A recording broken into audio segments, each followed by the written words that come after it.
In today's video, I'm going to teach you how to log into your Coursera account. Let's start at the beginning. Open your preferred web browser and type coursera.org into the address bar. Once the Coursera homepage loads, look toward the top right corner and select Login. This takes you to the secure sign-in page. If you created a standard Coursera account, enter the email address you used at sign-up and your password in the fields provided.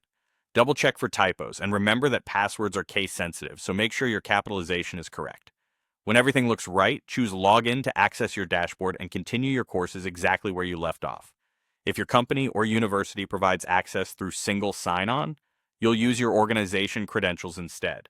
From the same sign-in page, select Login with your organization. Coursera will guide you to your school's or workplace's sign-in page, which may show your institution's branding. Follow the on-screen prompts and sign in with your usual organization username and password. After you complete those prompts, you'll be returned to Coursera automatically, already signed in under your organization account so you can see the courses and programs connected to your institution's plan.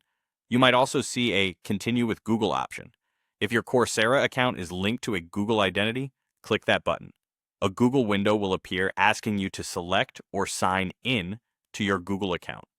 Choose the Google account that matches your Coursera profile and continue through the prompts. Once confirmed, you'll land back on Coursera already logged in, with no separate Coursera password to enter. Here are a few quick tips to keep things smooth. Make sure you're on the official site by checking the address bar for coursera.org before entering your details. Use the method that matches how your account was created. Picking a different method can lead to confusion or duplicate profiles. If you switch between personal access and organization access, sign in with the appropriate option each time so your courses, certificates, and subscriptions appear correctly. That's all there is to it. Whether you sign in with your email and password through your organization or with Google, the process is quick and secure. Once you're in, you can resume learning, discover new courses, and manage your profile right from your dashboard. Thanks for watching, and happy learning.